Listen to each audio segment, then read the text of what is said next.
अपने माता पिता का दिल ना दुखाओ।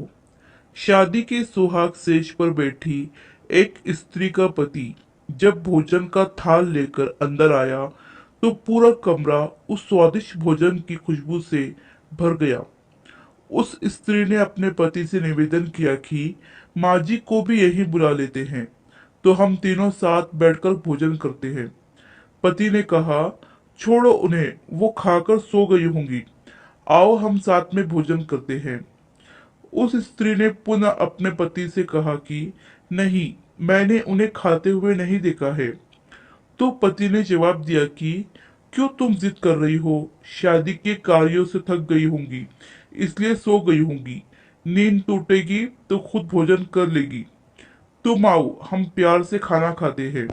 उस स्त्री ने तुरंत तलाक लेने का फैसला कर लिया और तलाक लेकर उसने दूसरी शादी कर ली और इधर उसके पहले पति ने भी दूसरी शादी कर ली।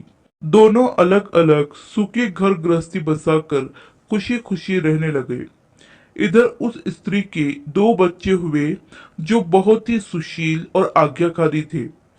कई वर्ष बीत जाने के बाद एक दिन वह औरत अपने बेटों के साथ यात्रा पर गई हुई थी।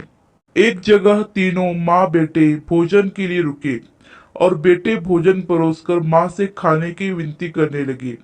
उसी समय उस स्त्री की नजर सामने एक फटे हाल, भूखे और गंदे से एक वृद्ध पुरुष पर पड़ी जो इस स्त्री के भोजन और बेटों की तरफ बहुत ही कातर नजर से देख रहा था। उस स्त्री को उस पर दया आ गई और बेटों को बोली कि जाओ, पहले उस वृद्ध को नहलाओ और उसे वस्त्र दो, फिर हम सब मिलकर भोजन करेंगे।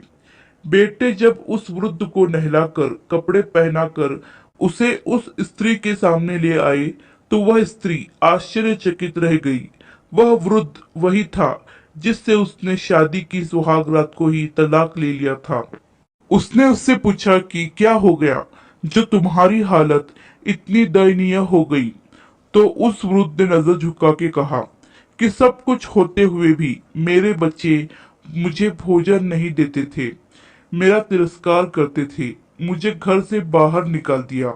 उस स्त्री ने उस वृद्ध से कहा कि इस बात का अंदाजा तो मुझे तुम्हारे साथ सुहागरात को ही लग गया था, जब तुमने पहले अपनी बूढ़ी माँ को भोजन कराने के बजाय उस स्वादिष्ट भोजन के थाल लेकर मेरे कमरे में आ गए और मेरे बार बार कहने के बावजूद भी आपने अपनी माँ का तिरस्कार किया।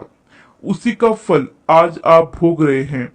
माता पिता के साथ तुम्हारा सलूक एक ऐसी कहानी है जिसे लिखते तो तुम हो लेकिन तुम्हारी संतान तुम्हें पढ़कर सुनाती है। जैसा व्यवहार हम अपने बुजुर्गों के साथ करेंगे उसे देखा देखकर हमारे बच्चों में भी यही गुण आता है कि शायद यही परंपरा है। याद रखना, माँ बाप नाराज तो ईश्वर नाराज। इस कहानी पर आपकी क्या राय है हमें कमेंट करके जरूर बताइए। कहानी पसंद आई तो लाइक, सब्सक्राइब और शेयर जरूर कीजिए।